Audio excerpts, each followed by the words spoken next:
that seems to be causing a lot of political ripples in the state. Are you aware of this? Well, to be candid, I'm not aware of it, but I heard about it.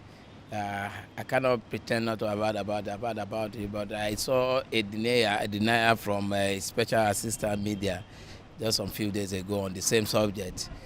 But of course, the rumor is all over the place that he has an anointed person already. But that much he has not communicated to me also. I mean, when was the last time you talked to him? That must be about a week ago. A week ago. So, I mean, everybody knows at this point that you're also in the running for the governorship of the state. I mean, is it something that you? Well, I'm not in the running. I've never been in the running for it, and I'm not still not. I'm still not. I'm not disposed towards it. No, I'm positive. From the sector, I've always said it's not something that is attractive to me generally, honestly. What's attractive to you? I mean, everybody knows you to be a political, senior of the Bola Tinubu. Yes, very correct. I won't deny that, but to be candid, what is of uppermost interest to me right now is my elevation to the Sikh position within my profession. That's the senior advocate. Yes, that is what is uppermost in my mind now, as far as I'm concerned, and that is what has engaged me seriously in the last 3 years now, and working hard at it. So, I mean, isn't it more important to be a governor than to be? I don't believe so. I believe to be a senior advocate, apart from the fact that the other one is transcend. Senior advocate of Nigeria is permanent, and within our own context, it seems even cleaner to be a senior advocate and engage in your professional practice than be in that other region.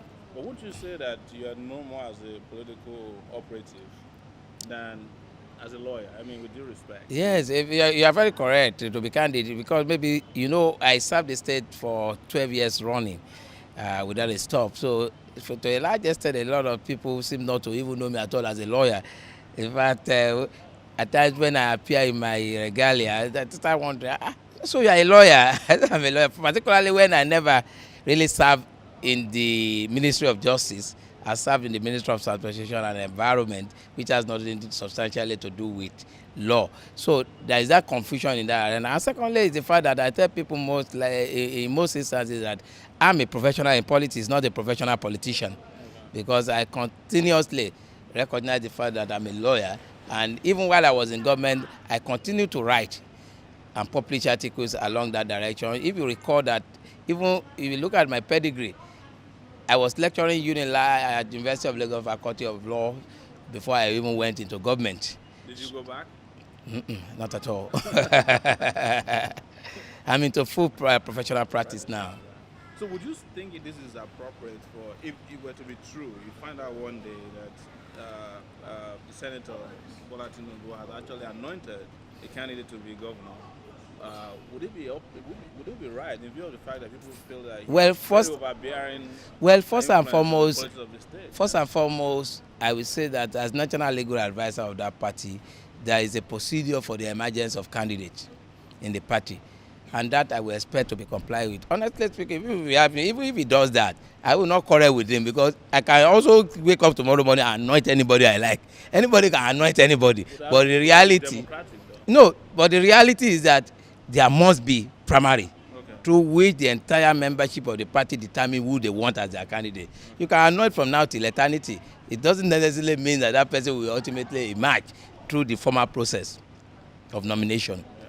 Yeah. If you say you don't have much interest, and this will be my last question, you say you don't have much interest in the governorship, and actually it's no big deal to you. Let's put it that way. It is not. If you are anointed, so to speak, if the Godfather say, Muiz, is your time to go, because you know where all the drainages are in Lagos. You've established a lot of things. You're well known for, what you did as commissioner. To be candid, I don't believe in anointment to start with.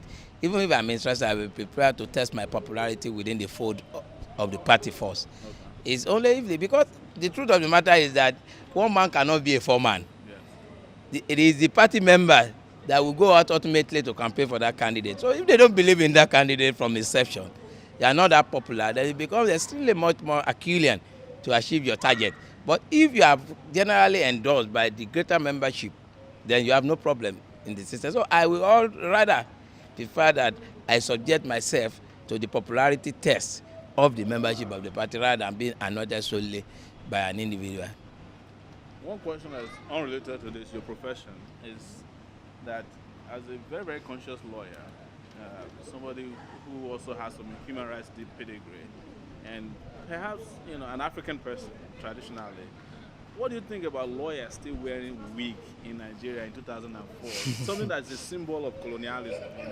I mean, wouldn't you be better if you wear, Fela Aja to court than to be wearing, the grey hair of the British lords? To be candid, and I'm indifferent. Yeah. I'm indifferent. The suggestion is attractive to me, and the I'm British comfortable are with also it. thinking about Even getting with, rid of the if, wig. in some areas they've gotten rid of it. In some jurisdictions, don't wear America wig. don't wear it. I was watching the proceeding in this guy's case, Oscar. Yeah. Recently, they were not wearing Victoria, yeah. yes in South Africa, Yeah. and unfortunately, our own situation is even more precarious because most times there is no light in the court. Yeah. So we are sweating And it out in it's suit, very sweating hot it out outside. in the wig and gown, everything, suffering ourselves and smiling there. So it won't be a bad option at all Yeah. if we have to revert to something. But what to me must be critical there is the fact that it must be a uniform in one form or the other, so that today this one does not wear a flowing babariga, this one tomorrow wear this one. So that might not be too tidy and decent for the profession. But if you say we are all going to be wearing suit, let us be wearing suit, a form of identification to say these are members of the bar. All right. Now that you say you are APC National Legal advisor. Advisor, what are the chances of APC in the next election? Because this seems to be a new party. And, it seems like you guys are very defensive about everything going on in the country. It doesn't even seem like you have a candidate in mind yet, and elections are Yes. just a few months Well, away. well, I believe that we have a very good chance. It's quite optimistic about it. But the challenge is, of course, ultimately how we are able to manage ourselves, which is going to be a great challenge. I won't deceive myself and I won't pretend about that. It's how we eventually succeed in managing ourselves. For example, are we going to impose a candidate on others? Are we going to go through popularity tests? Or who is the person that is even likely to emerge? What are his pedigree? Who is he? And what are our own calculations? Because if at the end of the day you bring out a candidate that the people just look at and say between two devils, it's better to retain the one we have known than this one, then we are doomed. So we have to be objective, we have to be strategic, and we have to consider a lot of factors before we go into it. Thank you so much, Barrister Muiz. My pleasure. Yeah.